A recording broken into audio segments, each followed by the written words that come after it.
To अफसर classes में आपका स्वागत है। आज हम फिर से बात करेंगे इस्लाम धर्म के बारे में और आज बात करेंगे इस्लाम धर्म के संस्थापक कौन है।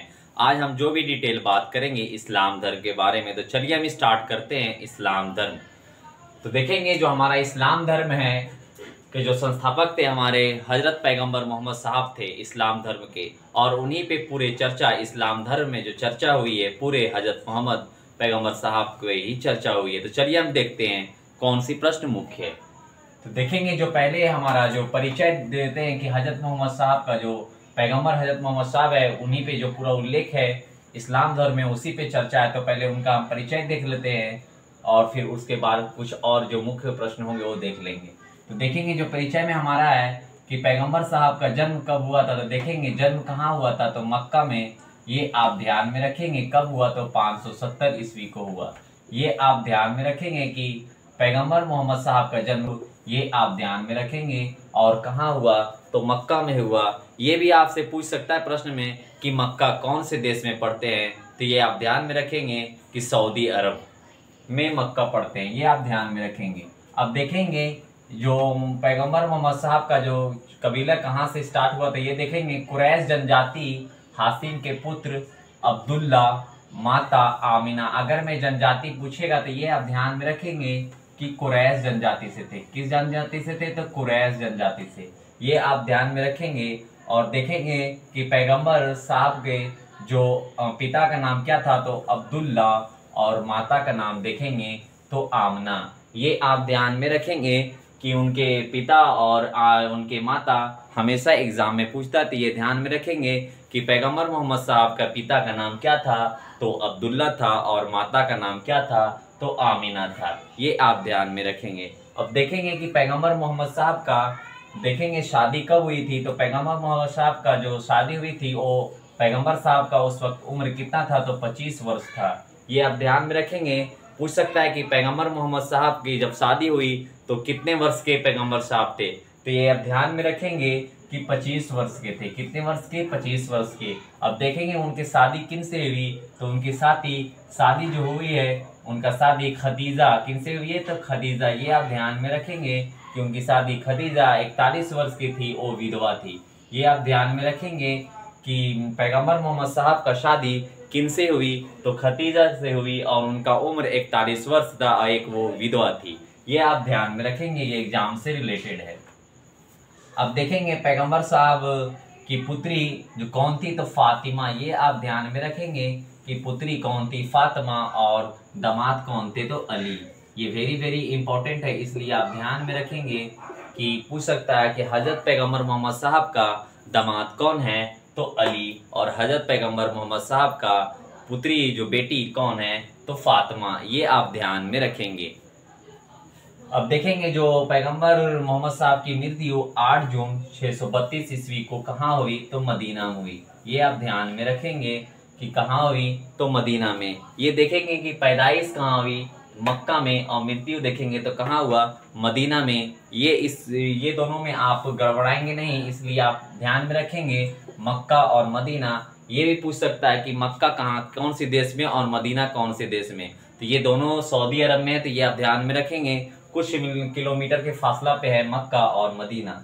अब देखते हैं कि उनके दामाद कौन थे, तो अली, और अली के बेटे का नाम क्या था, तो हुसैन। ये भी आप ध्यान में रखेंगे।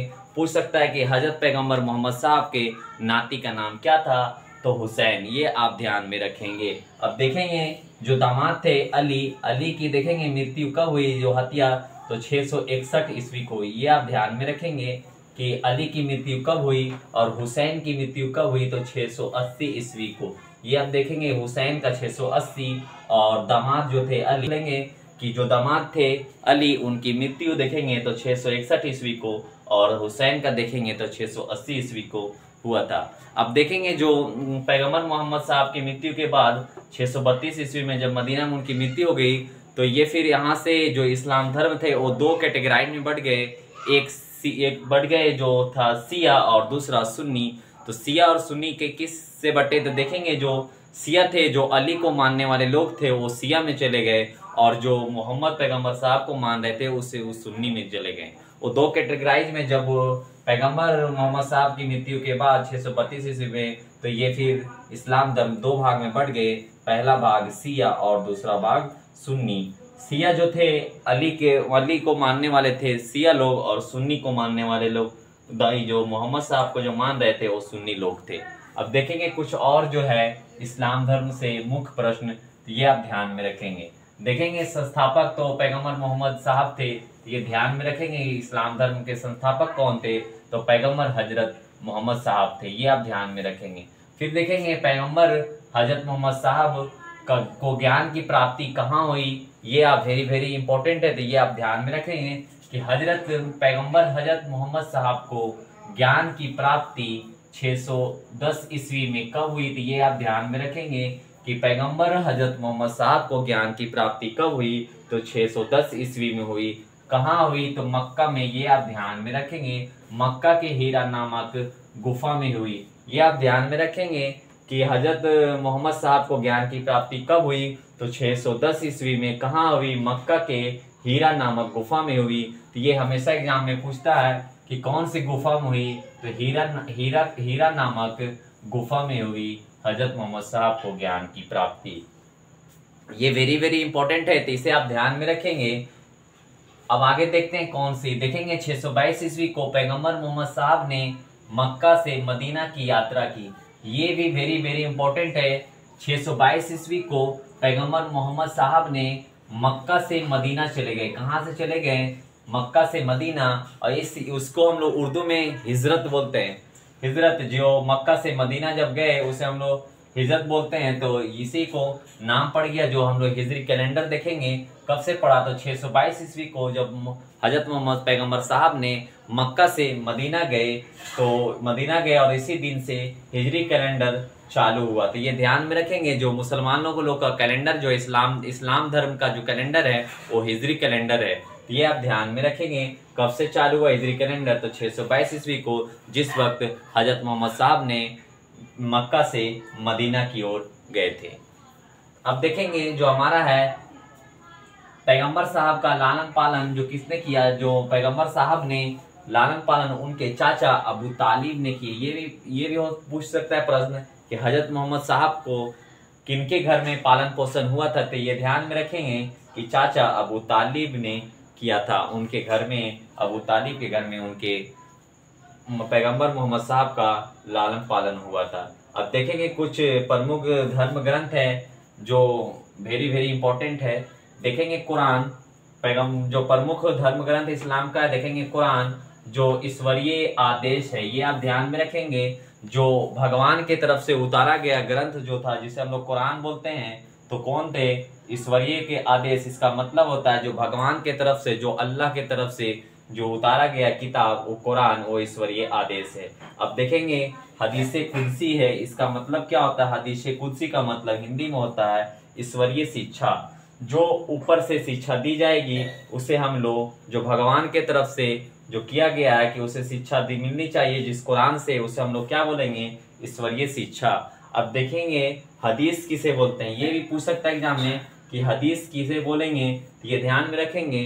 पैगंबर साहब जो शिक्षा दिए हैं उसे हम हदीस बोलेंगे। जो पैगंबर साहब खुद से लोगों को बताए हैं उसे हम क्या बोलेंगे, हदीस। तो हदीस ये आप ध्यान में रखेंगे, ये पूछ सकता है। और ये आप ध्यान में रखेंगे कि पैगंबर साहब को जन्म कब हुआ और मृत्यु कहाँ हुई, और देखेंगे कि मक्का से मदीना कब गए, तो ये ध्यान में रखेंगे। और कौन सी जगह पे ज्ञान की प्राप्ति हुई, तो हीरा नामक गुफा में ज्ञान की प्राप्ति हुई। और देखेंगे कुछ और जो मुख्य बिंदु है, देखेंगे कि जो नमाज होती है, हमेशा ये नोट में करके लिख लेंगे कि इस्लाम धर्म के जितने भी लोग मानने वाले हैं, जो भी लोग नमाज पढ़ते हैं, हमेशा पश्चिम की ओर मुंह करके नमाज पढ़ते हैं। तो ये नोट में लिख लेंगे कि जितने भी इस्लाम धर्म के मानने वाले लोग हैं, सभी लोग नमाज पश्चिम की ओर मुंह करके पढ़ते हैं।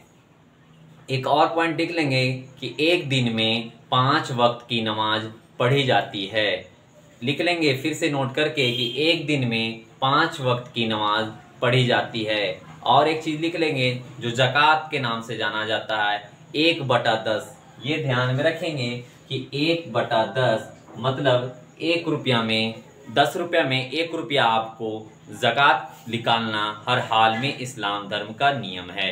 ये आपको हर हाल में निकालना पड़ेगा जब आप इस्लाम धर्म को मानने वाले हैं। अगर मैं 10 रुपये आप कमा रहे हैं तो उसमें से 1 रुपये गरीब को देना पड़ेगा जो कमाने के लायक नहीं है, और उनको देकर आपकी जो ज़कात में जोड़ी जाएगी। ये इस्लाम धर्म के कुछ प्रमुख ग्रंथ थे और ये इस्लाम धर्म के कुछ मुख्य प्रश्न है जो एग्जाम से सिर्फ रिलेटेड है। हम सिर्फ वही पढ़ा रहे जो एग्जाम से जो मुख्य प्रश्न है वही है। आई होप, उम्मीद है कि आप लोग को भी इस्लाम धर्म में समझ में आ गया होगा। तो अब मिलते हैं